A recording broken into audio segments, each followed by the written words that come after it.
Greetings, friends. Welcome to Football's Shadow Side. Today, we're taking you to one of the most humble and extraordinary stories of the football world. We'll be talking about Sadio Mané, who ran away from home one morning with not a penny in his pocket, whose family told him football is pointless, but who is now a national hero. Why doesn't he chase after luxury? Why does he still use his old phone? Come, let's take a look together at Sadio Mané's inspiring life, lived in the shadow of football.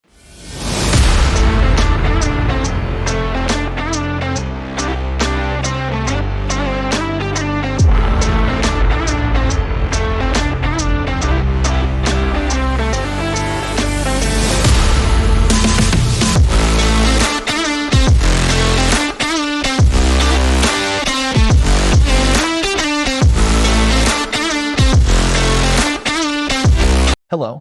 You're right. That escape story is actually the turning point of his life. Since you want a more detailed and plain text narrative, let me elaborate on Sadio Mané's cinematic journey from the muddy roads of Bambali to world stardom. Sadio Mané was born in 1992 in the remote village of Bambali in southern Senegal, in an environment where football was just a dream. His father was the village imam, and his family insisted was no hospital in the village. His father could not be treated in time and passed away. That he receive a religious education and study. However, ever since Sadio watched the heroics of the Senegal national team in the 2002 World Cup, he had only football on his mind. There was neither a proper pitch nor a ball in his village. He developed his talent by trying to play football with grapefruits or stones. The greatest tragedy and source of motivation in his life was the loss of his father when he was only 7 years old, because this event left a deep wound in little Sadio's heart. But at the same time, it made him a promise. One day he would be successful and save his people from this despair. When he turned 16, he realized that his family would never allow him to play football and made the riskiest decision of his life.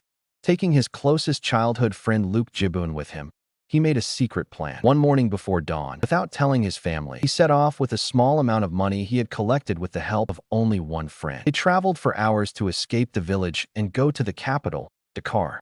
His family searched for him for days and finally found him in Dakar, trying to try out for a football academy. His mother and uncle forced him to return home, but Sadio gave them one condition: if you promise to take me to the football tryouts when this school year is over, I will return. His family finally gave in and took him personally to the tryouts in Dakar a year later. Sadio's condition at the tryouts was heartbreaking. When the scouts saw his torn shorts and his old, wired boots with seams bursting everywhere, they mocked him, saying, "Did you really come here to be a footballer?" But the moment Sadio stepped onto the pitch and took the ball, everything changed. Everyone there that day realized they were witnessing a special talent. After being accepted into the Generation Foot Academy, he was discovered by scouts from the French club Metz in 2011. When he went to Europe, he had neither a suitcase nor winter clothes. Only his dreams and the promise he made to his family remained. In the process, stretching from Metz to the Austrian team Red Bull Salzburg, then to Southampton, and finally to the world giant Liverpool, Mané became one of the best wingers in the world. Even when he lifted the Champions League trophy and made Senegal the African champion, he never forgot Bambali. Today, instead of spending the millions of dollars he earns on luxury cars or mansions, Mané has built the hospital his father lacked, a modern school, a stadium, and a post office in the village where he was born. He is remembered as a hero today, not just because he runs fast, but because he carries that village he escaped from on his back. How much do you think the poverty he experienced at a young age and the loss of his father played a role in Mané's ability to remain so humble?